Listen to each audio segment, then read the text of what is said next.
साथियों नमस्कार, जय हिंद। अयोध्या स्टडी पॉइंट में आपका हार्दिक स्वागत है। ज्ञानदायिनी मां सरस्वती का वंदन करते हुए मैं राजेश आप सभी का अयोध्या स्टडी पॉइंट में हार्दिक स्वागत करता हूं और आशा करता हूं कि आपकी तैयारी अच्छे से चल रही होगी, बेहतरीन चल रही होगी और आपके द्वारा जो भी तैयारी की जा रही होगी वो एक सही रास्ते पर जा रही होगी। इसी कड़ी में, इसी चरण में जो है आपका अपना पाठ्यक्रम जो है अब समाप्ति पर है। इसके बाद में जो है प्रैक्टिस सेट शुरू हो जाएगा और एक के बाद एक प्रैक्टिस सेट आते रहेंगे जिससे आपकी तैयारी और बेहतर हो जाएगी। तो ज़्यादा समय ना लेते हुए सीधे सीधे अभी तक हम ये देख लेते हैं कि क्या क्या हमने पढ़ा है। हमने जो है इससे पहले जितने भी टॉपिक थे लगभग सब पढ़ लिए हैं, जो है भाषा से लेकर के हिंदी भाषा, अन्य भारतीय भाषा, उसके बाद वर्णमाला का टॉपिक, शब्द से रिलेटेड जितने भी टॉपिक थे, वाक्य से रिलेटेड, और उसके बाद लिंग, वचन, काल, कारक आदि सब पढ़ लिए। उसके बाद भी जो है शब्द निर्माण के तत्व जिसमें उपसर्ग, प्रत्यय, संधि और समास पढ़ा। इसी चरण में जो है अगला आपका टॉपिक है काव्य सौंदर्य के तत्व से। काव्य सौंदर्य के तत्व यानी जो काव्य की शोभा बढ़ाने वाले तत्व होते हैं उनको क्या कहा जाता है? काव्य सौंदर्य के तत्व, यानी जिनसे काव्य की शोभा बढ़ती है। तो उनमें जो है उनमें आते हैं रस, छंद और अलंकार। कौन कौन से आते हैं? रस, छंद और अलंकार, इनके द्वारा काव्य की शोभा बढ़ती है। तो इन्हीं में से एक अगला टॉपिक जो है बहुत ही इंपॉर्टेंट टॉपिक और बहुत ही रसयुक्त टॉपिक कह सकते हैं और बहुत ही रोचक टॉपिक है आपका अलंकार। क्या है? अलंकार। बहुत ही कम समय में और ज्यादा से ज्यादा एग्जाम्पल को लेकर के समझाया जाएगा ताकि आपके एग्जाम में वो एग्जाम्पल मिल जाए जो यहाँ पे आपको बताया जाए और परीक्षा हाल में आपके पेपर में उन्हीं से रिलेटेड पूछा गया जाए कि इसमें कौन सा अलंकार है। इस तरीके से जो है तैयारी करके जो है आपके सम्मुख जो है पाठ्यक्रम को रखा जा रहा है। तो ज्यादा समय ना लेते हुए सीधे सीधे हम आते हैं अपने टॉपिक पे। आज का टॉपिक है अलंकार। क्या है? अलंकार एवं उसके भेद। पहले अलंकार पढ़ेंगे और उसके बाद उनके भेदों को समझेंगे। तो आइए देखते हैं अलंकार। क्या? अलंकार। अलंकरोति इति अलंकारः। अलंकरोति इति अलंकारः। देखिए अलंकार में दो शब्द हैं। अलंकार में दो शब्द हैं, अलम और कार। अलम और कार। क्या क्या? अलम और कार। अलम मीन्स क्या? शोभा। अलम मीन्स शोभा, कार मीन्स करने वाला। शोभा, कार मीन्स करने वाला, यानी जो शोभा करे अर्थात जो शोभा प्रकट करे, जो शोभा प्रकट करे। अलंकरोति इति अलंकारः अर्थात जो शोभा बढ़ाए। क्या कहा जा रहा है? अलंकरोति इति अलंकारः। क्या कहा जा रहा है? अर्थात जो शोभा बढ़ाए वही क्या है? अलंकार है। जो शोभा बढ़ाए वही अलंकार है। और यहाँ पे आप देखिए आचार्य दंडी जी ने एक सुंदर लाइन लिखी है, कहा है काव्य शोभा करान धर्मान अलंकारान पश्यते, यानी काव्य की शोभा बढ़ाने वाले तत्वों को अलंकार कहते हैं। क्या? काव्य की शोभा बढ़ाने वाले तत्वों को अलंकार कहते हैं, यानी जो काव्य की शोभा बढ़ती है जिससे वही अलंकार है। काव्य की शोभा बढ़ती है जिससे वही अलंकार है। देखिए काव्य की शोभा बढ़ती है जिससे वही अलंकार है। हम ले लेते हैं यहां पर, जैसे मान लीजिए हम क्या लिख दिए? मनुष्य। हमने क्या लिख दिया? मनुष्य तुम परेशान। क्या लिख दिया गया? मनुष्य तुम परेशान मत हो, यह लिख दिया गया। ठीक है, ऐसे साधारण से लाइन में। और इसी को और अच्छा लगे, सुंदर लगे, बेहतरीन लगे, इसके लिए लिख दिया गया कि हे लिख दिया गया। कवि ने लिखा, मैथिली शरण गुप्त जी ने क्या लिखा कि नर हो न निराश। क्या लिखा उन्होंने? लिखा नर हो न निराश करो मन को। बात दोनों में वही कही जा रही है, बात एक ही कही जा रही है, लेकिन जो बात इसमें कही जा रही है नीचे वाली पंक्ति में, ये शोभा बढ़ा रही है, ये काव्य में सुंदरता उत्पन्न कर रही है, आभूषण के रूप में प्रयुक्त हो रही है। यानी पहले वाली लाइन में हम देख रहे हैं कोई शोभा सुंदरता नहीं है, लेकिन इसी को जो है व्यवस्थित कर दिया गया, इसमें अलंकार का प्रयोग कर दिया गया, तो ये शोभा इसकी बढ़ गई। यानी नर हो न निराश करो मन को। हे मनुष्य तुम निराश मत हो और अपने मन को छोटा मत करो। दोनों का अर्थ वही निकल रहा है, लेकिन नीचे वाली लाइन में शोभा बढ़ी हुई है, नीचे वाली पंक्ति में शोभा बढ़ी हुई है। इसका क्या मतलब है? इसका मतलब यह है कि इसमें अलंकार का प्रयोग किया गया है। आगे देखते हैं। यानी जिस तरह आभूषण धारण करने से, जिस तरह आभूषण धारण करने से क्या, जिस तरह आभूषण धारण करने से स्त्रियों की शोभा बढ़ जाती है, किनकी, स्त्रियों की शोभा बढ़ जाती है, उसी तरह काव्य में अलंकार के प्रयोग से काव्य की शोभा बढ़ जाती है। किसकी शोभा बढ़ जाती है, काव्य की शोभा बढ़ जाती है। एक साधारण सी स्त्री है और सादगी वेशभूषा में है तो उसका सौंदर्य उतना नहीं दिखाई पड़ता है, और एक सजी धजी स्त्री है, सजी धजी महिला है तो उसका जो है उसकी शोभा बढ़ी रहती है। तो उसी तरीके से अभी आपको दिखाया कि साधारण में लिख दिया कि हे मनुष्य परेशान मत हो, वो उतनी अच्छी लाइनें नहीं, अच्छी पंक्तियां नहीं लग रही थी, लेकिन उन्हीं को लिख दिया गया कि नर हो न निराश करो मन को, तो वो क्या लगी, वो सुंदर लगी। जैसे हम देखते हैं यहां पर देख लीजिए, ये एक सादगीपूर्ण जो है युवती है और यहाँ पे जो है ये जो है आभूषण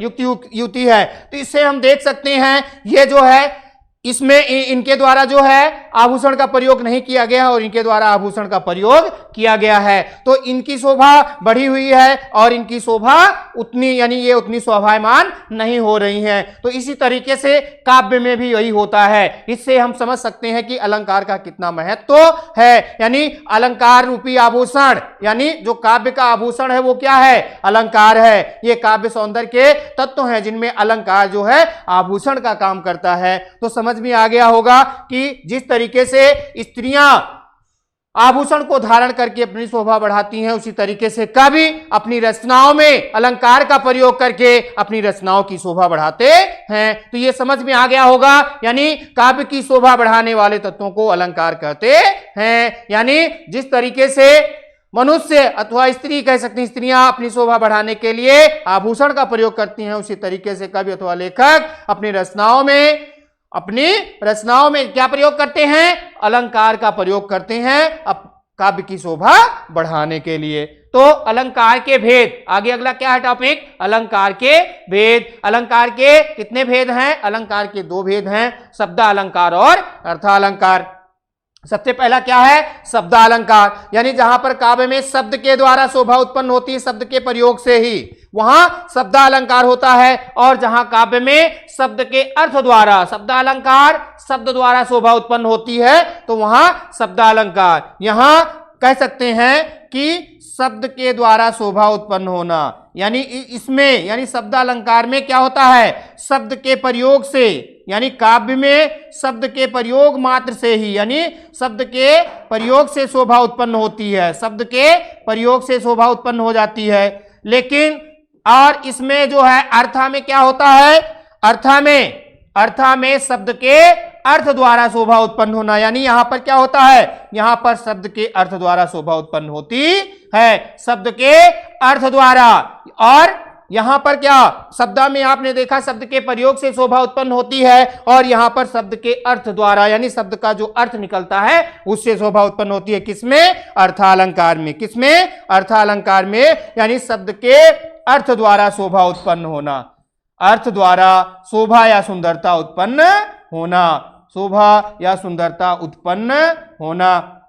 तो यह समझ में आ गया होगा कि जहां पर काव्य में शब्द के द्वारा शोभा उत्पन्न होती है उसे शब्दालंकार, और काव्य में अर्थ के द्वारा शोभा उत्पन्न होती है उसे अर्थालंकार कहते हैं। आइए एक एक करके समझते चलते हैं। शब्दालंकार आपने देख लिया कि जहां पर काव्य में शब्दों के प्रयोग से शोभा उत्पन्न होती है उसे शब्दालंकार कहते हैं। किससे, जहां पर काव्य में शब्दों के प्रयोग से शोभा उत्पन्न होती है उसे शब्दालंकार कहते हैं। क्या देख लिया आपने, शब्दालंकार कहते हैं। शब्दालंकार के तीन भेद हैं, अनुप्रास, यमक और श्लेष। कौन कौन से, अनुप्रास अलंकार, यमक अलंकार और श्लेष अलंकार। शब्दालंकार के तीन भेद या प्रकार हैं, कौन कौन से, अनुप्रास अलंकार, यमक अलंकार और श्लेष अलंकार। अनुप्रास यहां शार्ट में ऐसे ही देख लेंगे, यहां पर क्या होता है, वर्णों की आवृत्ति।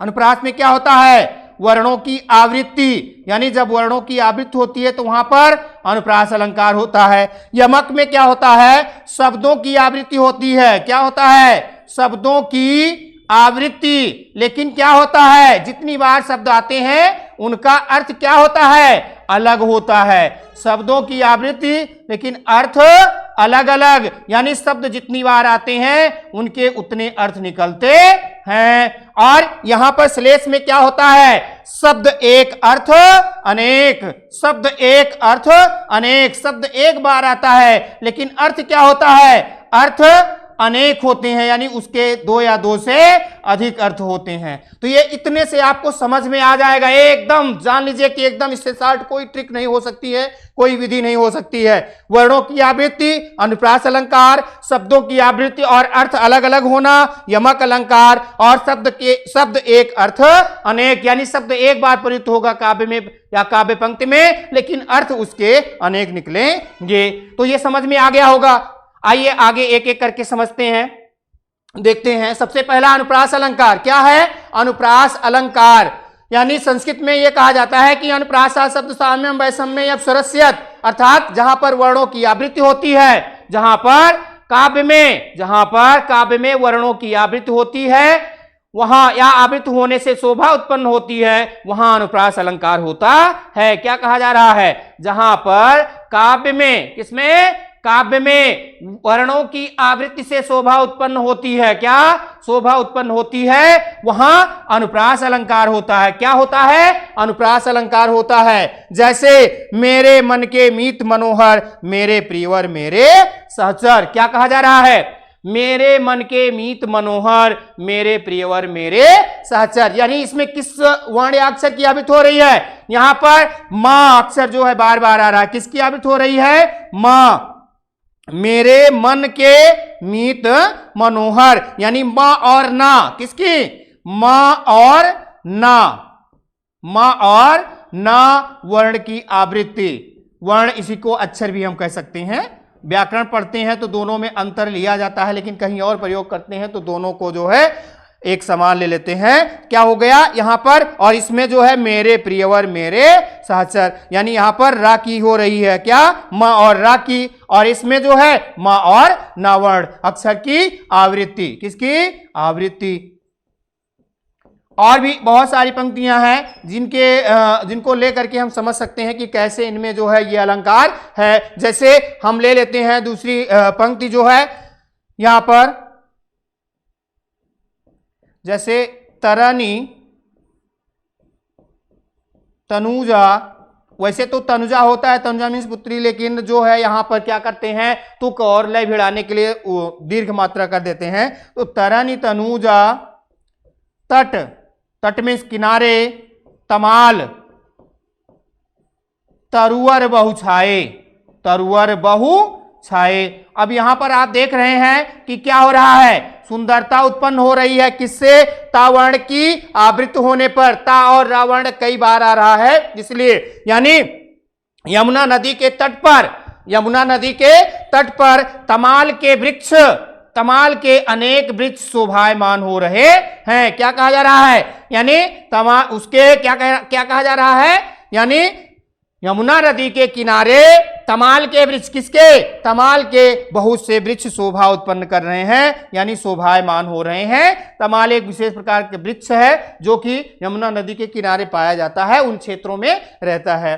तो यहां पर ता वर्ण की आवृत्ति हो रही है, किसकी आवृत्ति हो रही है, ता और रा, ता और रा, यहां पर ता और रा, ता और रा वर्ण की आवृत्ति,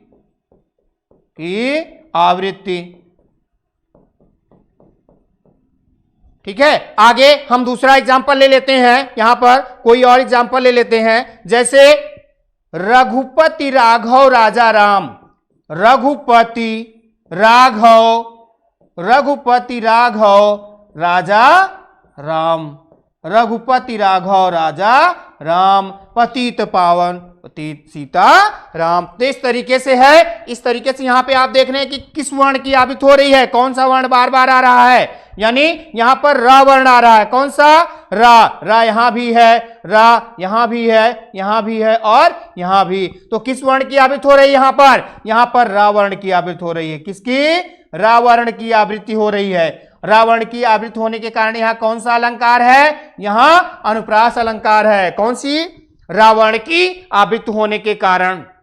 जैसे और भी ले लिया जाए, जैसे कागा काको धन हरे, कोयल काको देत, मीठे बोल सुनाय के जग अपनो कर लेत। इस तरीके से। और भैया इसमें अलंकार करना है तो कह दिया गया, कागा काको धन हरे, कोयल काको देत, कागा काको धन हरे, कोयल काको देत, मीठे बोल सुनाय के जग अपना कर लेत रहीमा, जग अपना कर लेत। यानी इस तरीके से इसमें शोभा उत्पन्न हो जा रही, यही है अलंकार। तो यहां पे देखिए कागा काको हर धन हर है, यानी यहां पर कावर्ण की आबित हो रही है, इसलिए यहां पर कौन सा अलंकार है, यहां पर अनुप्रास अलंकार है। एक पंक्ति आप बहुत पहले से पढ़ते चले आ रहे हैं, चारु चंद्र की चंचल किरणें खेल रही हैं जल थल में, स्वच्छ चांदनी बिछी हुई है अवनी और अंबर तल में। तो इसको आप शुरू से पढ़ते चले आ रहे हैं। मैथिली शरण गुप्त जी की पंक्तियां हैं। इससे पहले आपने एक देखा एग्जाम्पल, जो अलंकार में आपने देखा था कि नर हो न निराश करो मन को, कुछ काम करो कुछ काम करो, यह जन्म हुआ किस अर्थ हो, समझो जिसमें यह व्यर्थ ना हो। इन पंक्तियों को देखा तो इसमें वहां पर ना वर्ण की आबित थे, और चारुचंद की चंचल किरणें यहां पर चावर्ण की आबित है, और कागा काको धन हरे यहां पर कावर्ण की आबित है। तो इन सभी में कौन सा अलंकार है, इन सभी में जो है अनुप्रास अलंकार है। ध्यान रखना, इन उदाहरणों को ध्यान रखना, अगर इसमें से पूछा जाए तो आपका गलत नहीं होना चाहिए मित्रों, ध्यान रखना। आगे अगला समझते हैं। अगला है जो है यमक अलंकार। क्या है, यमक अलंकार, यानी जहां पर काव्य में शब्दों की आवृत्ति से शोभा उत्पन्न होती है, यानी जहां पर काव्य में क्या होता है, शब्दों की आवृत्ति, यानी शब्द दो या दो से अधिक बार आते हैं, किंतु वे जितनी बार आते हैं उनके उतने अर्थ निकलते हैं। तो इसमें विशेषता क्या है, आपको पहले ही शुरू में ही बता दिया गया था शार्ट में, यानी जहां पर काव्य में शब्दों, जहां पर काव्य में क्या, शब्दों की आवृत्ति, यानी शब्दों की आवृत्ति से शोभा उत्पन्न होती है, और शब्द जितनी बार आते हैं उनके उतने अर्थ निकलते हैं, वहां यमक अलंकार होता है। कौन सा अलंकार होता है, यमक। देखिए यहां पर है, कबीरा सोई पीर है जो जाने पर पीर, कबीरा सोई पीर है जो जाने पर पीर, जो पर पीर न जाने सो का फिर वो पीर कबीरा, सो का फिर वो पीर। देखिए यहां पर कौन सा शब्द, पीर शब्द आया है, क्या, पीर शब्द, यानी यहां पर पीर शब्द दो बार आया, यानी यहां भी और यहां पर भी, यानी दो शब्द, यहां पर पीर शब्द कितनी बार आया है, दो। तो किसकी आवृत्ति हो रही है, पीर शब्द की, किसकी, पीर शब्द की। यहां पर देखिए पीर शब्द की आवृत्ति हो रही है, और पीर का जो पहला अर्थ है, पीर का जो पहला अर्थ है वो क्या है, पीर का पहला अर्थ है ईश्वर। क्या है, ईश्वर, यानी भगवान वही है, भगवान वही है। कौन, जो दूसरों का दुख समझे, दूसरों का मतलब पीर या पीड़ा, पीर यानी पीड़ा, जो दूसरों की पीड़ा या कह सकते हैं कि दुख, जो दूसरों की पीड़ा या दुख समझे वही क्या है, वही ईश्वर है, वही पीर है। पीर जो है ईश्वर की पर्यायवाची है, यानी ईश्वर, भगवान, प्रभु, नाथ, ये सब क्या है, ये ईश्वर की पर्यायवाची हैं। तो इस तरीके की अगर पंक्तियां रहती हैं तो वहां पर कौन सा अलंकार रहता है, वहां पर यमक अलंकार होता है। कौन सा अलंकार होता है, यमक अलंकार। आइए और पंक्तियां देखते हैं यहां पर। जैसे यहां पर दूसरी पंक्ति लेते हैं, यहां पर जैसे हमने ले लिया, काली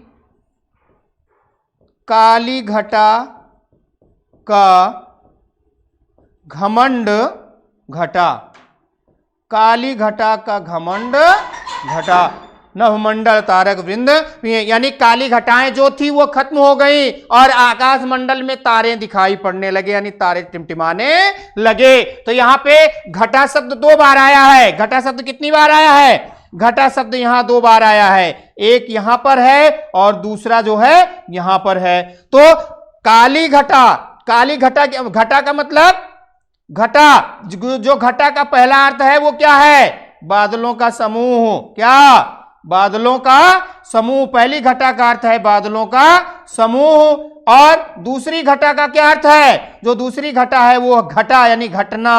घटा का मतलब घटना अर्थात कम होना, घटना अर्थात कम होना। तो शब्द जो है दो बार आया है और दोनों का अर्थ जो है अलग अलग होता है, अलग अलग है। ऐसी स्थिति में क्या होता है, ऐसी स्थिति में कौन सा अलंकार होता है, यमक अलंकार होता है। आइए अगला एग्जांपल देखते हैं, अगला एग्जांपल हम ले लेते हैं। अगला एग्जांपल लेते हैं, कहा जाता है कि ईश्वर के लिए, प्रभु के लिए, जेते जेते तुम तारे, जेते तुम तारे, तेते जेते तुम तारे तेते नभ में न तारे हैं, जेते तुम तारे तेते नभ में न तारे हैं। कहा जाता है किसके लिए, ईश्वर के लिए। मतलब इसका अर्थ है कि हे प्रभु जेते तुम तारे, आपने जितने लोगों को तार दिया। तारने का मतलब क्या है, यहां पर तारने का मतलब है उद्धार किया, यानी तारे का मतलब उद्धार किया, यानी जितने लोगों का आपने उद्धार कर दिया। तेते नभ में न तारे हैं, इस तारे का मतलब क्या है, तारा। इस तारे का मतलब तारा, जो आकाश में तारे दिखाई पड़ते हैं, स्टार, उनकी चर्चा हो रही है। उद्धार, तो यहां पर तारे शब्द कितनी बार आया है, दो बार आया है। तारे शब्द कितनी बार आया है, दो, पहला यहां है और दूसरा यहां है। तो पहले तारे का अर्थ क्या है, उद्धार करना। पहले तारे का क्या अर्थ है, तारना, यानी उद्धार करना, यानी मोक्ष की प्राप्ति कराना, मोक्ष दिलाना। तो उद्धार करना। और दूसरे तारे का अर्थ क्या है, दूसरे तारे का अर्थ है तारा। दूसरे तारे का क्या अर्थ है, तारा, जिसको इंग्लिश में स्टार कहते हैं। तो यह समझ में आ गया होगा कि जेते तुम तारे तेते नभ में ना तारे हैं। हे ईश्वर, आपने जितने लोगों को तार कर दिया, इस संसार में जितने लोगों का उद्धार कर दिया, उतने संसार आकाश में तारे नहीं हैं। यह समझ में आ गया होगा। बहुत ही चर्चित है। जैसे एक एग्जाम्पल देखा जाता है, कहा जाता है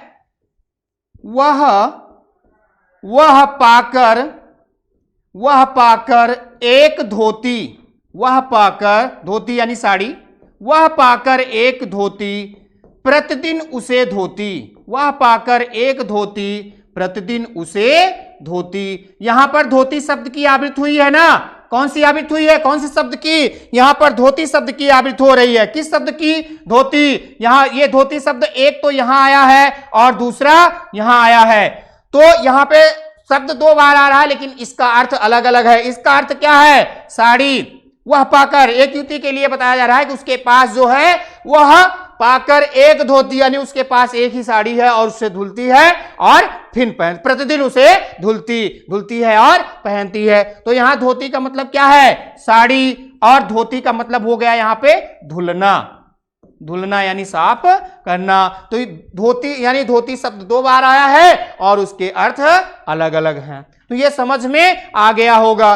एक और बहुत चर्चित है, गोपियों के द्वारा कहा जाता है कि या मुरली मुरलीधर की अधरान धरी अधरान धरोंगी, यानी जिस मुरली को भगवान श्री कृष्ण जी, जिस मुरली को हमारे मित्र या भगवान श्री कृष्ण जी इधर उधर नहीं रखते हैं, उस मुरली को मैं अपने किस पर, अधरान, अधरान मीन्स होठों पर। एक तो है अधरान मतलब इधर उधर नहीं रखते हैं, अधरान मतलब होठों पर नहीं रखोगी। तो अधरान शब्द दो बार आया है और दोनों के अर्थ अलग अलग हैं। तो शब्द अगर इस तरीके से आते हैं काव्य में, ऐसे शब्दों की आवृत्ति होती है, तो वहां कौन सा अलंकार होता है मित्रों, वहां पर यमक अलंकार होता है। कौन सा अलंकार होता है, यमक, यानी जहां पर काव्य में शब्द की आवृत्ति होती है और उसके अर्थ अलग अलग निकलते हैं, वहां यमक अलंकार होता है। तो यह समझ में आ गया होगा, अनुप्रास और यमक दोनों समझ में आ गया होगा। आइए अगला देखते हैं। अगला है श्लेष।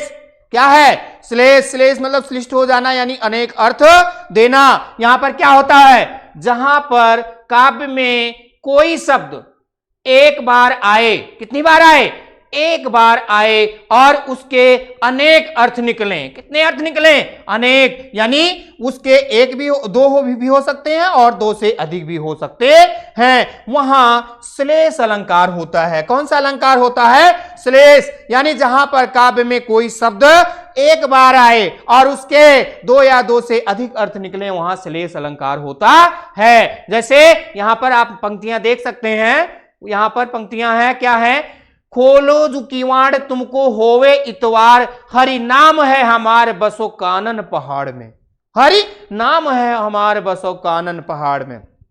यानी यहां पर जो है क्या कहा जा रहा है?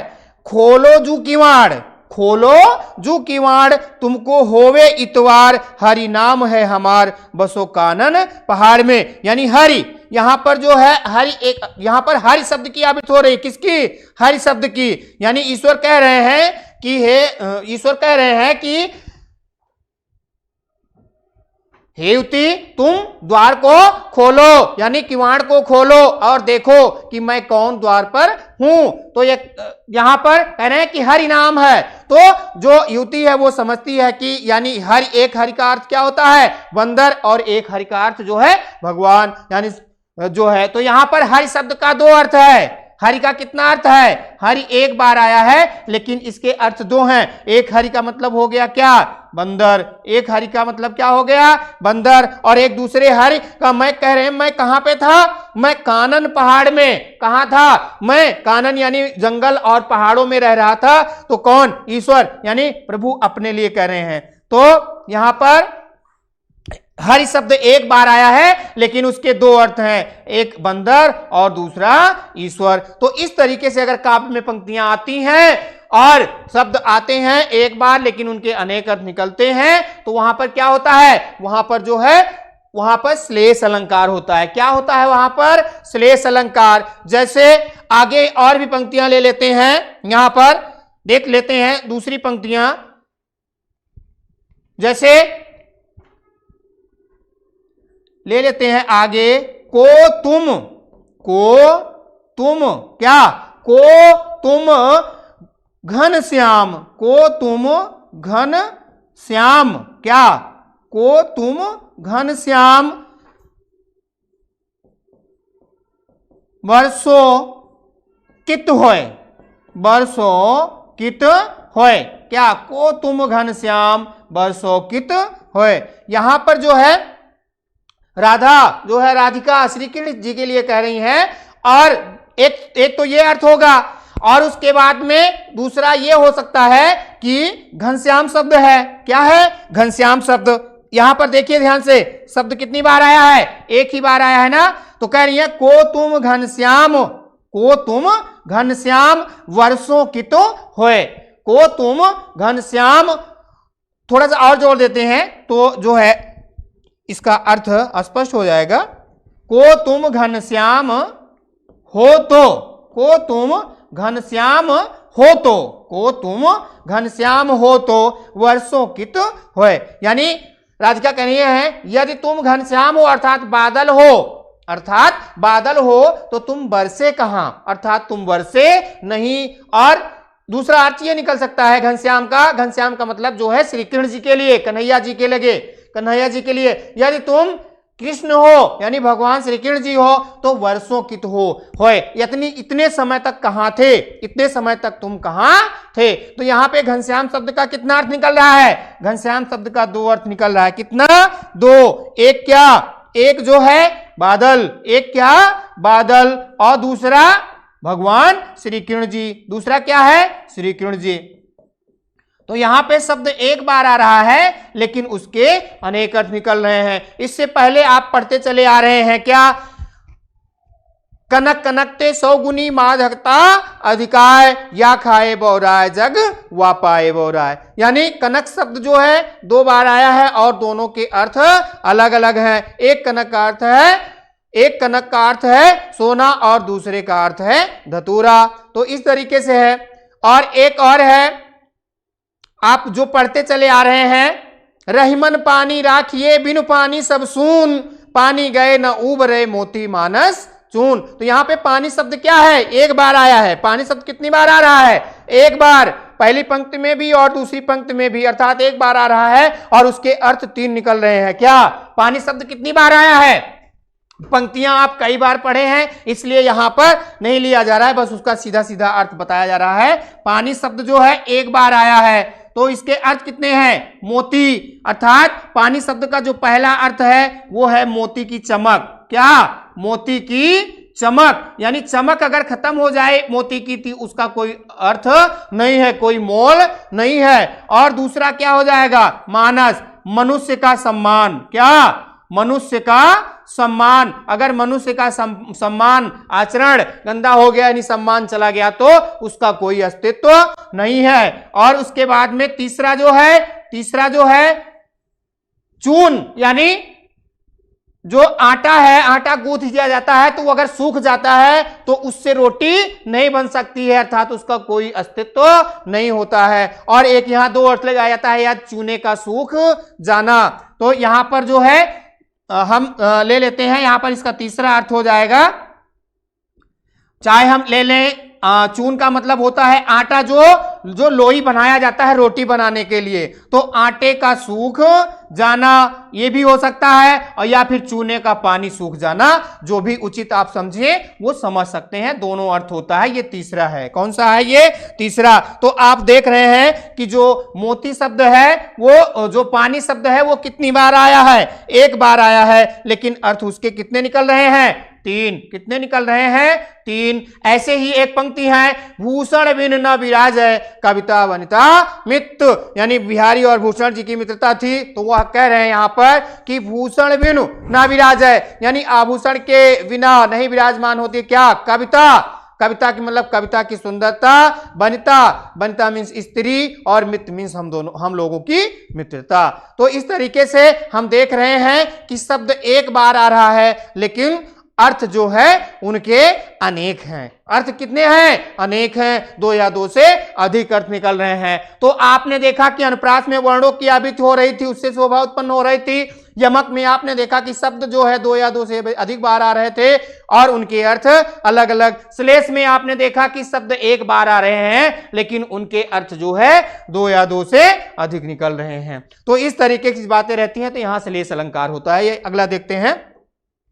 अगला जो है अर्थालंकार। कम समय है इसलिए है एक साथ ले रहे हैं। एक जो है एक क्लास में तो एक ही अलंकार होना चाहिए था शब्द, लेकिन कम समय है इसलिए जो है एक साथ में हम ले रहे हैं अर्थालंकार। अगला क्या है, अर्थालंकार। क्या है अर्थालंकार, जहां पर आपने पहले ही देख लिया कि जहां पर काव्य में शब्द के अर्थ द्वारा शोभा उत्पन्न होती है वहां अर्थालंकार होता है। क्या, जहां पर काव्य में शब्द के अर्थ द्वारा शोभा उत्पन्न होती है वहां जो है अर्थालंकार होता है। अर्थालंकार तो बहुत हैं। अर्थालंकार जो है 200 से अधिक प्रचलन में है अभी भी, जो कि टीजीटी और पीजीटी तथा यूजीसी नेट में पूछे जाते हैं। लेकिन यहां जो अपने जो है कह सकते हैं कि यूपी ट्रिपल एससी की परीक्षाएं या एक दूसरी इधर जो है छोटी परीक्षाएं हैं, इनमें क्या किया जाता है, इसमें जो है 6, 7, 8 जो पूछे जाते हैं मेनली उनका जिक्र किया जा रहा है। उनको हम जो है एक एक करके देखते चलेंगे। तो यहां पर हमें देखना क्या है, उपमा अलंकार क्या है।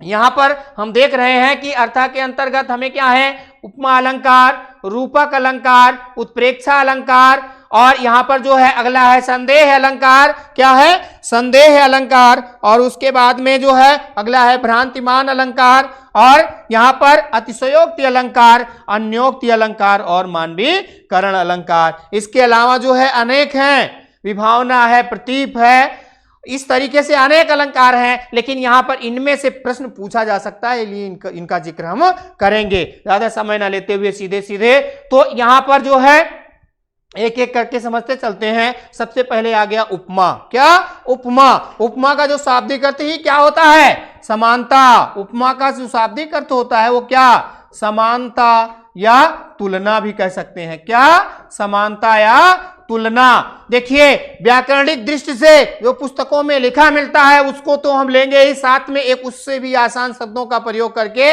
जो है कोई भी टॉपिक है तो उसको और आसान बना दे सकते हैं। और उसी का यहाँ पे जो है अयोध्या स्टडी पॉइंट की जितनी भी क्लास हैं, जितनी भी कक्षाएं हुई हैं, उसमें आपने देखा होगा कि एकदम आसान शब्दों का प्रयोग किया जाता है, जिससे कि टॉपिक जो है आपको और आसान लगे और जो है एकदम सटीक तरीके से समझ में आ जाए, कम समय में ज्यादा समझे, यानी गागर में सागर वाली बात के समान। इस जो है इस चैनल का यानी अयोध्या स्टडी पॉइंट प्लेटफॉर्म का मेन ध्येय है कि कम समय में आपको ज्यादा बताया जाए, यही मेन उद्देश्य है, यही मेन ध्येय है। तो उसी के अकॉर्डिंग चला जा रहा है। मित्रों, उपमा का अर्थ है तुलना अथवा समानता। आपने देखा कि उपमा का क्या अर्थ है, तुलना अथवा समानता। अर्थात क्या, जहां पर एक वस्तु को दूसरे के समान बताया जाता है। क्या? जहां पर एक वस्तु को दूसरे के समान बताया जाता है। और पुस्तकों में आपको मिलेगा कि उपमेय में उपमान की समानता बताई जाती है। तो वहां पर आपको समझना क्या होगा? उपमेय और उपमान समझना होगा। लेकिन यहां पर सीधा सीधा क्या है? जहां पर एक वस्तु को दूसरे के समान बताया जाता है और समानता प्रकट करने के लिए सम, समान, सरिस, सा, सी, से, जैसे, तैसे, तरह, भांति आदि शब्द आते हैं, वहां कौन सा अलंकार होता है? वहां उपमा अलंकार होता है, यानी ये वाचक शब्द होंगे। अब यहां पे हमें दो तीन चीजों को समझना जरूरी है। क्या समझना है? जरूरी है उपमेय और उपमान भी समझना है। उपमेय जिसकी तुलना की जाती है, उपमान जिससे की जाती है। उपमेय जिसकी तुलना की जाती है और उपमान जिससे की जाती है, तो ये भी समझना है हमको। ठीक है, आगे हम देखते हैं। यानी यहां जहां पर काव्य में एक वस्तु को दूसरे के समान बताया जाता है, वहां कौन सा अलंकार होता है? वहां जो है उपमा अलंकार होता है। और उनमें वाचक शब्द के रूप में सा, सी, सम, समान, सरिस, जैसे, तैसे और से, भांति ये शब्द आते हैं। जैसे एग्जांपल ले लेते हैं, यहां पर क्या है? हरिपद कोमल कमल सम। क्या है? हरिपद कोमल कमल सम। और कहीं कहीं पुस्तकों में से भी मिलता है। तो यहां पे देखिए हरिपद, यहां पर उपमेय क्या है? उपमेय क्या है? उपमेय है क्या? हरिपद उपमेय है। क्या है ये? उपमेय। उपमेय का मतलब इसकी उपमा दी जा रही है। किससे? कमल से। उपमान क्या है? कमल। उपमान क्या है? कमल। और वाचक शब्द क्या है? सम। वाचक शब्द क्या है? सम। वाचक शब्द है सम। क्या है? ये वाचक शब्द है, यानी जिससे समानता प्रकट की जा रही है। क्या की जा रही है? इससे समानता प्रकट की जा रही है। तो इसी को क्या कहा जाता है? वाचक शब्द कहा जाता है। क्या कहा जाता है इसको? वाचक शब्द कहा जाता है। और साधारण धर्म का क्या है? यहां पे कोमल जो है साधारण धर्म है, यानी कोमल, यानी इसी गुण को जो है उपमेय में इसी गुण की संभावना की जा रही है। उपमेय में उपमान में उपमेय की संभावना की जा रही है किसकी? कोमलता की। ठीक है, तो ये कोमल क्या है? साधारण धर्म है। क्या है ये? साधारण धर्म। तो इस तरीके से अगर शब्द आते हैं, इस तरीके से शब्द आते हैं, यानी पंक्तियों में शब्दों का प्रयोग रहता है, तो वहां पर कौन सा अलंकार होता है? उपमा अलंकार। इसी से मिलता जुलता दूसरा हम देख लेते हैं। दूसरा एग्जाम्पल क्या? जैसे पीपर पात, पीपर पात सरिस। आपको बताया गया ना सा, सम, सरिस, तो सम यहां मिला, सरिस यहां। पीपर पात सरिस मन डोला। क्या? पीपर पात सरिस मन डोला। क्या? पीपर पात सरिस मन डोला। यहां पे क्या कहा जा रहा है? पीपल का पत्ता, पीपल का पत्ता, यानी जो मन है।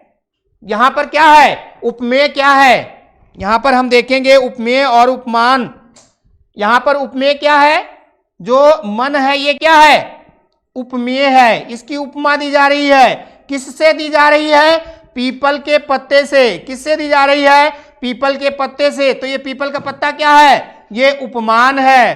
पीपल का पत्ता क्या है? उपमान है। और डोला क्या है? डोलना क्या है? ये साधारण धर्म है। डोलना क्या है? साधारण धर्म है। और उसके बाद में सरिस जो है ये क्या है? वाचक शब्द है। सरिस क्या है? वाचक शब्द है। तो एकदम आसानी से आपको समझ में आ गया होगा। ठीक है, एकदम आसानी से समझ में आ गया होगा कि यहां पर जो है पीपर पात सरिस मंडोला, यानी जो सरिस शब्द है ये आ गया। इसका मतलब यहां पर क्या है? उपमा अलंकार है। यानी यहां पर सा, सी, सम, सरिस समान शब्द आते हैं, जहां पर एक वस्तु को दूसरे के समान बताया जाता है, अर्थात उपमेय को उपमान के समान बताया जाता है। किसको? उपमेय को उपमान, यानी एक वस्तु को दूसरे के समान। लेकिन वाचक शब्द इसमें बीच में या शब्द के बाद कहीं ना कहीं वाचक शब्द अवश्य रहते हैं। जैसे नील गगन सा कहा जाए। क्या? जैसे कहा जाए नील गगन सा। नील गगन मतलब नीला गगन। नील गगन सा हृदय शांत हो। क्या? नील गगन सा हृदय शांत हो। क्या कहा जाए, नील गगन सा हृदय शांत हो। तो यहां पे सा शब्द आ गया, वाचक शब्द है। नील गगन जो है, नील गगन क्या है, उपमान है, और हृदय क्या है, उपमेय है। यानी हृदय को नील गगन के समान बताया जा रहा है, और जो है साधारण धर्म क्या है, शांत। तो इस तरीके से अगर शब्द आते हैं तो वहां पर कौन सा अलंकार, सॉरी इस तरीके की पंक्तियां आती हैं, कौन सा अलंकार होता है, वहां जो है होता है उपमा अलंकार। एक पंक्ति जो है कबीरदास की बहुत प्रचलित है, एक दोहा है, हस्ती चढ़िए ज्ञान को सहज दुलीचा डार, हस्ती चढ़िए ज्ञान को सहज दुलीचा डार, स्वान रूप संसार है भूखन देझक मार।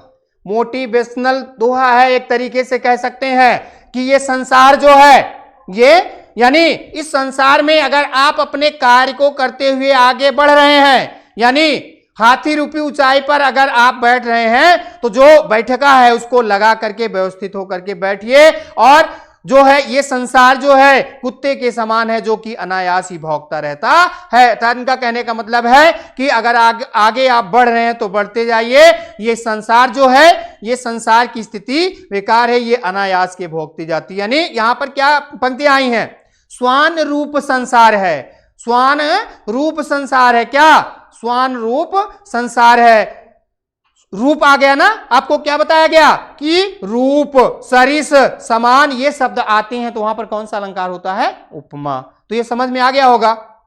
आगे एक पंक्ति और है, जो है रावण को उनकी पत्नी समझाती है कि ये जो सीता जी आई हैं, सीता, वो कहती हैं कि सीता शीत निशा समाई। क्या कहती हैं, जो सीता जी हैं ये जो है, जो ठंडी रात होती है, जो कुहरे वाली रात होती है, जो ओले वाली रात होती है, उसके समान है ये आई है। तो ये जो हमारा जो लंका है, जो सोने की लंका है, इसको क्या कर देंगी, इसको एक तरीके से शोभाहीन कर देंगी। ये कोहरे और ओले की रात के समान है। जैसे वो क्या करती हैं, जैसे ओले और कोहरे की रात जो है वो क्या करती हैं, लताओं को सुखा देती हैं, तुलसी जैसे आज पौधों को सुखा देती हैं, वैसे ही ये जो सीता हैं, अगर आप इनको नहीं छोड़ेंगे, इनके पति को नहीं देंगे, तो ये भी क्या करेंगी, ये भी अपने लंका को जो है शोभाहीन कर देंगी। तो वही कहते हैं कि सीता शीत निशा समाई, सम शब्द आ गया, इसका मतलब ये है कि यहाँ उपमा अलंकार है। और भी हैं, अनेक एग्जाम्पल हैं, बहुत सारे हैं, लेकिन समय कम है, सबको हम लेके चलेंगे तो बहुत, जैसे काली सड़कें तारकोल की अग्नि ज्वाला सी धधक रही हैं। काली यानी गर्मी में क्या होता है, सड़कें जो है गर्म हो जाती हैं, तो उनसे ऐसा लगता है कि आग। तो काली सड़कें तारकोल की ज्वाला सी धधक रही हैं, ज्वाला सी धधक रही यानी अग्नि ज्वाला सी धधक रही हैं। तो यहां पर जो है सी आ गया, तो इसका मतलब कौन सा अलंकार है, जो है यहां पर उपमा अलंकार है। आगे हम अगला देखते हैं, रूपक। क्या है, रूपक, क्या रूपक।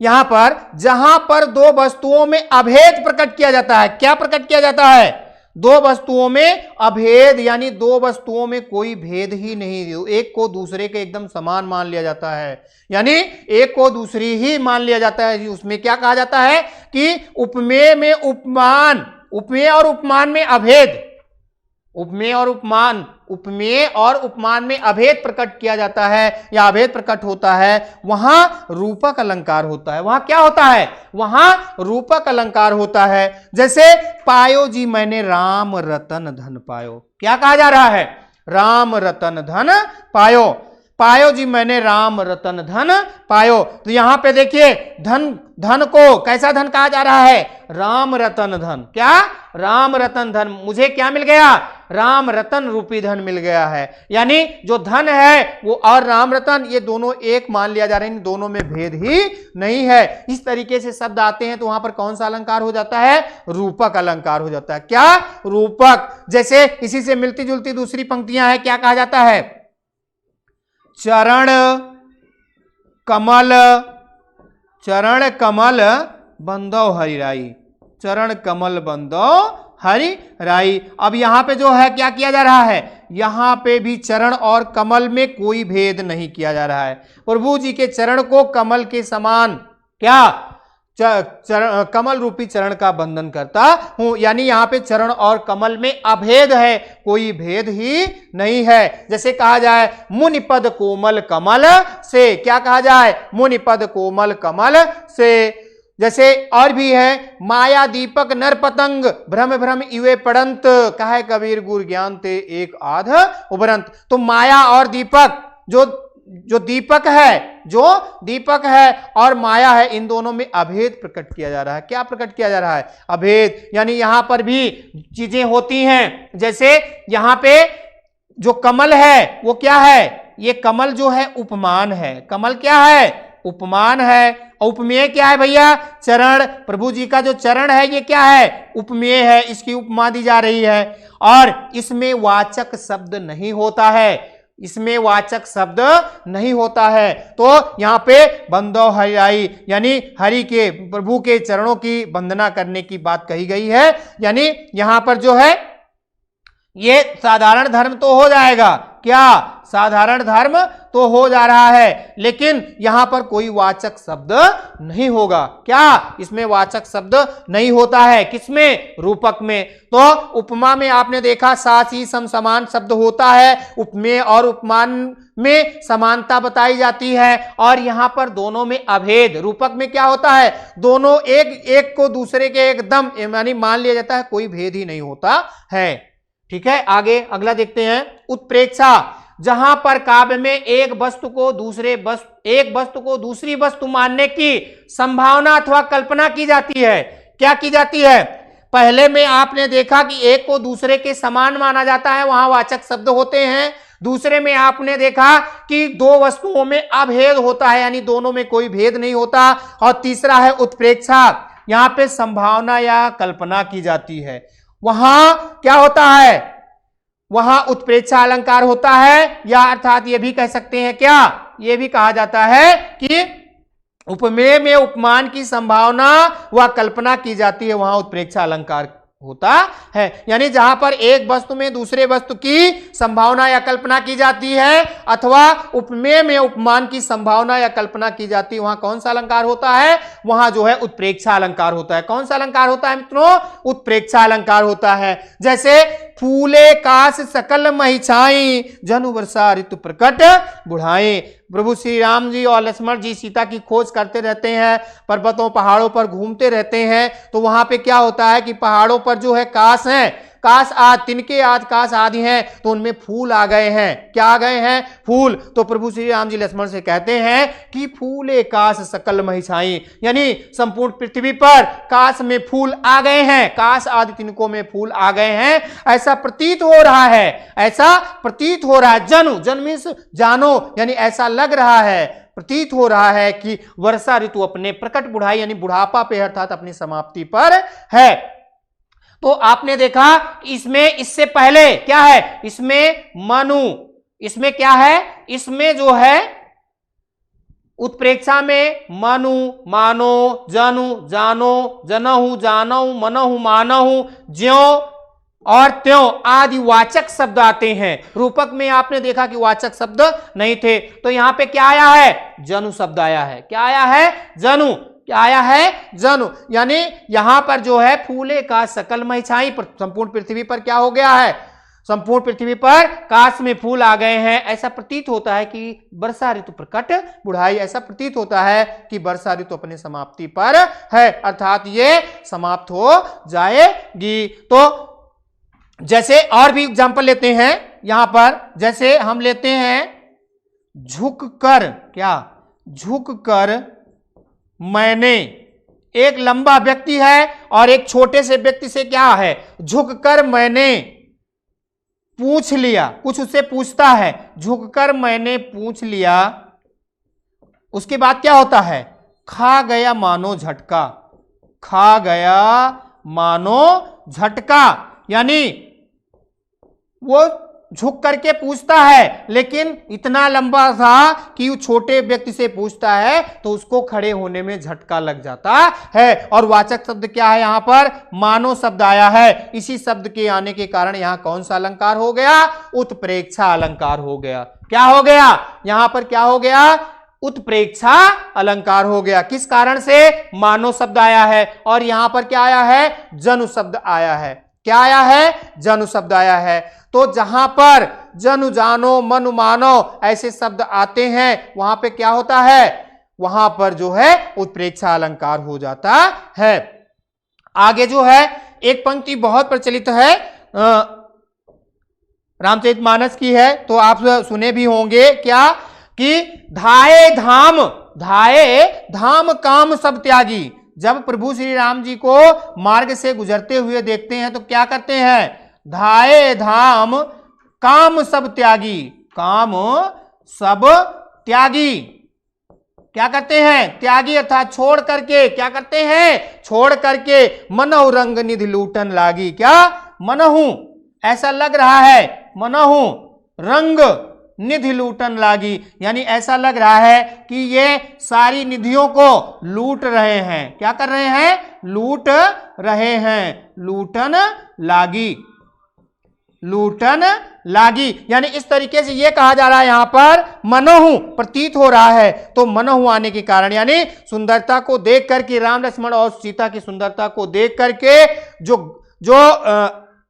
नगरवासी हैं अपना काम धाम छोड़ करके, वो अपना काम धाम छोड़ करके भगवान श्री राम लक्ष्मण और सीता को देखने के लिए एकत्रित हो जाते हैं। ऐसा प्रतीत होता है कि ये संपूर्ण निधियों को लूट रहे हैं, अर्थात संपूर्ण निधियों को प्राप्त कर रहे हैं। तो ये समझ में आ गया होगा आपको उपमा, रूपक और उत्प्रेक्षा। इनको एक शब्द में एक पंक्ति लेकर के आपको हम और अच्छे से समझा देते हैं। जैसे कहा गया चरण सम कमल। क्या कहा गया? चरण सम कमल। जो चरण है वो किसके समान? कमल।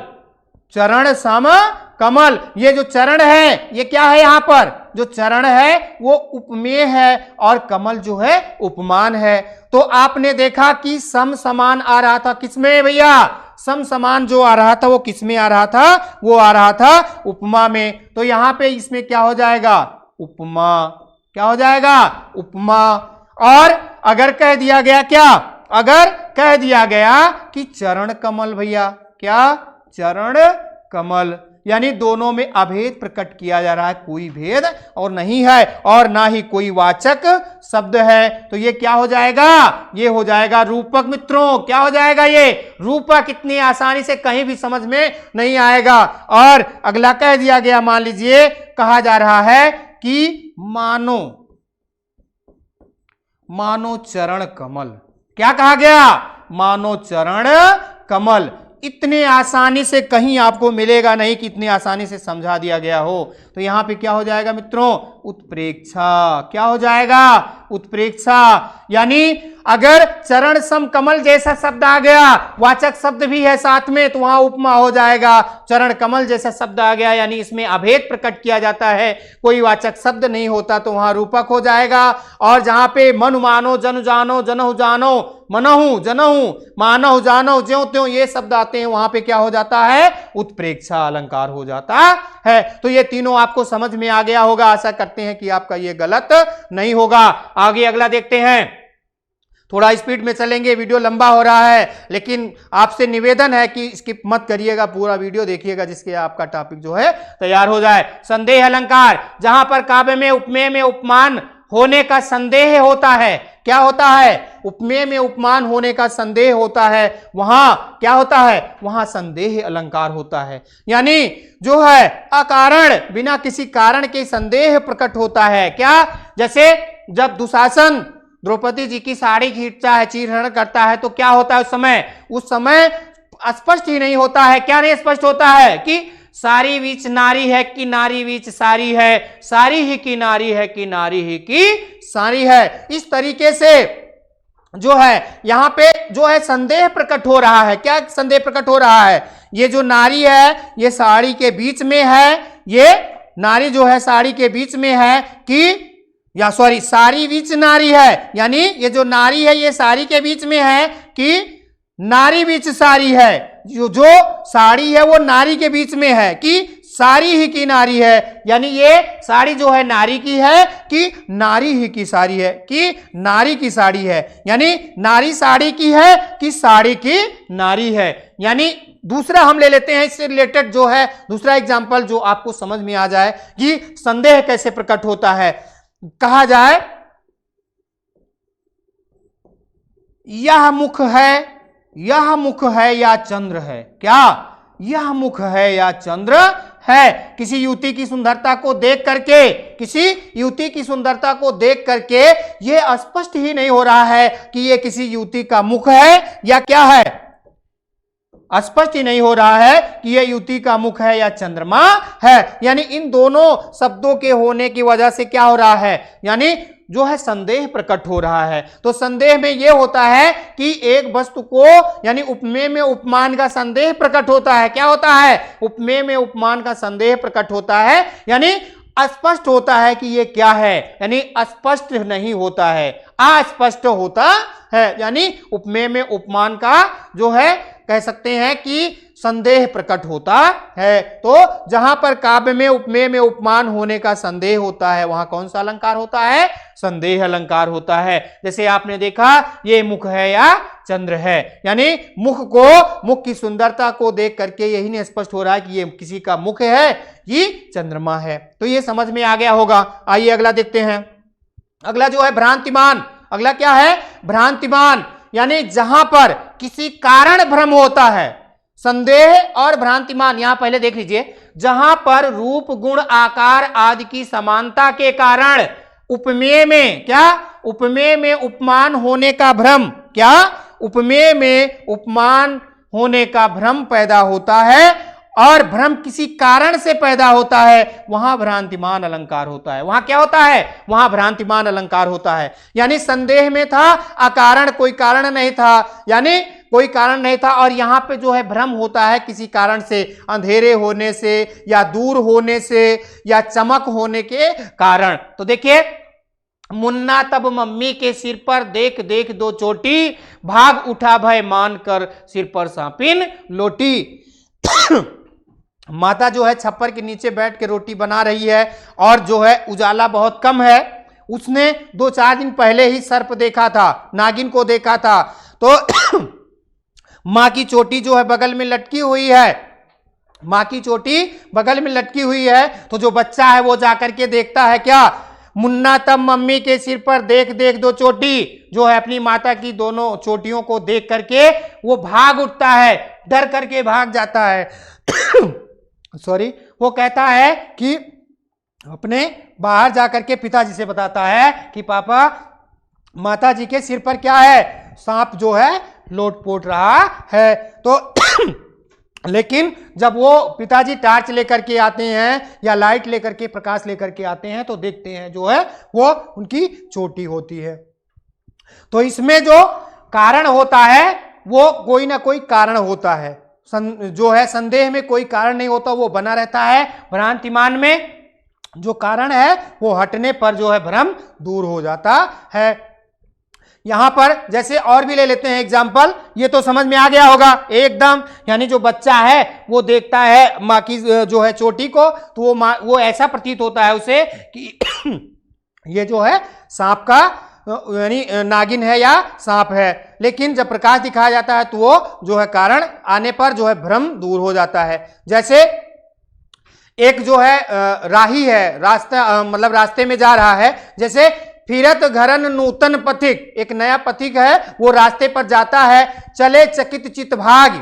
वो क्या करता है, फूलों देखी पलाश बन, फूलों देखी पलाश बन, सह में समुझ दवाग, दवाग्नि यानी जंगल की अग्नि जो होती है उसको क्या कहा जाता है, दवाग्नि। यानी फिरत घरन नूतन पथिक, चले चकित चित भाग, फूलों देखी पलाश बन, सह में समुझ दवाग। यानी क्या होता है कि वो अग्नि, वो जो है पथिक यानी राही जो है मार्ग पर जाता रहता है और वो क्या करता है, उसी रास्ते में आगे जंगल मिलता है और जंगल में पलाश, पलाश जानते हैं ना, पलाश जिसको छूल कहा जाता है, टेसू कहा जाता है या ढाक कहा जाता है, ठीक है। तो उसमें फूल, जो बसंत में फूल खिलता है तो वो अग्नि के समान दिखाई पड़ता है। तो उसको देख करके वो चिल्लाते हुए भागता है कि भागो भागो, जंगल में आग लग गई है, ठीक है। क्या होता है, लेकिन वो पास जाते हैं, लोग जाते हैं पास तो भ्रम जो है दूर हो जाता है, यानी बताते हैं कि नहीं ये आग नहीं, ये टेसू यानी पलाश या छूल का जो है फूल है। तो ये समझ में आ गया होगा। तो आगे हम अगला देखते हैं। संदेह और भ्रांति में यह अंतर है, संदेह में क्या होता है कि कोई कारण नहीं होता है, भ्रांतिमान में कारण होता है, और जो कारण खत्म होता है, जो कारण रहता है वो खत्म होता है तो भ्रम दूर हो जाता है, और संदेह में संदेह बना रहता है। आइए अगला देखते हैं। अतिशयोक्ति, जहां पर काव्य में किसी बात या घटना को बहुत बढ़ा चढ़ाकर कहा जाता है वहां क्या होता है, वहां अतिशयोक्ति अलंकार होता है। वहां क्या होता है, वहां अतिशयोक्ति अलंकार होता है। क्या होता है मित्रों, वहां अतिशयोक्ति अलंकार होता है। कब, जहां पर काव्य में किसी बात या घटना को बहुत बढ़ा चढ़ाकर कहा जाता है वहां अतिशयोक्ति अलंकार। जैसे देख लो साकेत नगरी, क्या, देख लो साकेत नगरी स्वर्ग से मिलने चली, क्या, देख लो साकेत नगरी स्वर्ग से मिलने चली। ठीक है, यानी सुंदरता को देख करके, अयोध्या की सुंदरता को देख करके जो है मैथिली शरण गुप्त जी जो है अपनी साकेत रचना में कहते हैं कि देख लो साकेत नगरी स्वर्ग से मिलने चली, इतनी सुंदर है। लेकिन क्या है, ये संभव है, असंभव है। क्यों, तो इसीलिए क्या कहा जाता है, अतिशयोक्ति अलंकार, बहुत अधिक बढ़ा चढ़ाकर। जैसे जब सुदामा जी श्री कृष्ण के पास पहुंचते हैं, उनकी बीमारी फटी रहती हैं, उनको देख करके उनके आंखों से, प्रभु श्री कृष्ण जी के आंखों से जो है नीर बहते हैं, यानी आंखों से आंसू निकलते हैं। तो उसमें क्या कहा जाता है, नरोत्तम दास जी कहते हैं कि देख सुदामा की दीन दशा करुणा करके करुणा निधि रोए, देख सुदामा की दीन दशा करुणा करके करुणा निधि रोए, पानी परात को हाथ छुयो नहीं नैनन के जल सो पग धोए। तो यहाँ पे जो है पानी परात को हाथ छुए नहीं, जो परात है यानी परात पात्र में जो पानी है उसको छुए बिना ही उनके पैर धुल गए। तो यहाँ पे अतिशयोक्ति है कि नहीं है ना। तो इस तरीके से जैसे हनुमान की पूंछ में लगन न पाई आग, सिगरी लंका जल गई गए निशाचर भाग। कम समय है मित्रों, नहीं तो अभी लिख करके आपको नोटेट करके बताते, तो कम समय है इसलिए ज्यादा एग्जांपल लेकर के बता के जो है वीडियो को एंड किया जाए। आगे जो है तो अतिशयोक्ति आपको समझ में आ गया होगा, जैसे जहां पर किसी बात को बहुत अधिक बढ़ा चढ़ाकर कहा जाए। आगे अगला जो है, अगला है अन्योक्ति अलंकार। अन्योक्ति अलंकार, जहां पर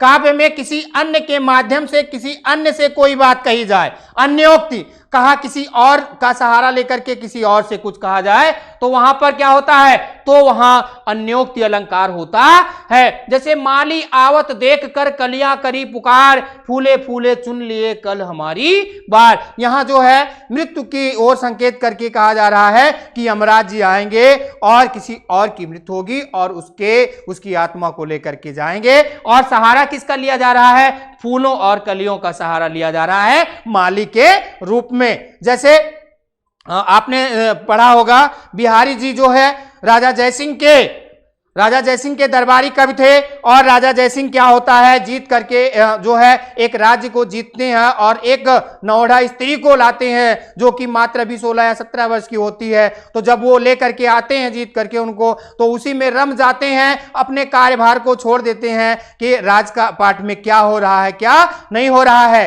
तो बिहारी जी एक पंक्ति लिखते हैं, नहीं पराग नहीं मधुर मधु नहीं विकास इह काल, अली कली ही सौ विधो आगे कौन हवाल। यानी अभी जो है इसमें यानी पराग नहीं है, यानी युति जो है पूर्ण परिपक्व नहीं हुई है, तभी उसमें लगे हुए हैं, आगे क्या हाल होगा। यानी इनका कहने का मतलब यह है कि वो सहारा तो लिए किसका, कली का, लेकिन किसको वो जो है किसको सचेत करना चाह रहे हैं, अपने राजा जयसिंह को सचेत करना चाह रहे हैं। तो इस तरीके की पंक्तियां आती हैं, तो वहां पर कौन सा अलंकार होता है, अन्योक्ति अलंकार होता है। आइए अगला देखते हैं, मानवीकरण अलंकार। जहां पर प्रकृति का मानव के रूप में चित्रण किया जाता है वहां मानवीकरण अलंकार होता है, यानी प्रकृति को मानव जैसे बताया जाता है। किसके जैसे, मानव जैसे मानव की कृत्य होते हैं वैसे प्रकृति के कृत्य को मानव जैसा कहा जाता है। जैसे जगी वनस्पतियां अलसाई मुंह धोती शीतल जल से, यानी जगी वनस्पतियां अलसाई, आलस में आई हुई वनस्पतियां जग गई और वो ठंडे जल से, यानी जब ओस गिरती है तो उसका संकेत लेकर के कहा जा रहा है ठंडे जल से अपना मुंह धोती हैं। क्या, जैसे दूसरी पंक्ति हम ले लेते हैं, क्या, जैसे कहा जाए फूल हंसे कलियां मुस्काई, क्या, फूल हंसे फूल हंसे कलियां मुस्काई। क्या कहा गया? फूल हंसे कलियां मुस्काई। इनको क्या कहा जा रहा है? इनको जो है मानव के कृत्य से जोड़ा जा रहा है। तो जहां पर ऐसी बात आती है, यानी जो है प्रकृति की चीजों को मानव के कृत्यों से जोड़ा जाता है या मानव के व्यवहार से जोड़ा जाता है, तो वहां कौन सा अलंकार होता है? वहां पर जो है मानवीकरण अलंकार होता है। तो मित्रों, आशा करते हैं आपको पूरा अलंकार जो है समझ में आ गया होगा। इससे रिलेटेड कहीं भी प्रश्न पूछे जाएंगे वो आपका गलत नहीं होगा। मित्रों, एक बार विश्वास जता के देखिए अध्याय स्टडी पॉइंट पर, आपका टॉपिक जो है 100% एकदम तैयार हो जाएगा। इतने कम समय में इतना बेहतरीन और कहीं आपको नहीं मिलेगा। इसके बाद में जो है एक एक करके जो है प्रैक्टिस सेट आते रहेंगे और आपकी तैयारी में और धार आ जाएगी, जिससे आपका सिलेक्शन होगा। जुनून वर्दी का है, वर्दी मिलेगी, वर्दी आएगी तन पर, वर्दी छाएगी, स्टार आपको मिलेगा, सिलेक्शन होगा। आपके परिवारीजन, आपके भाई बहन, आपके माता पिता खुश होंगे। तो इसी आशा के साथ कि आप और मेहनत करेंगे और त्वरित ढंग से तैयारी करेंगे, जिससे आपका सिलेक्शन पक्का हो जाएगा। मित्रों, धन्यवाद।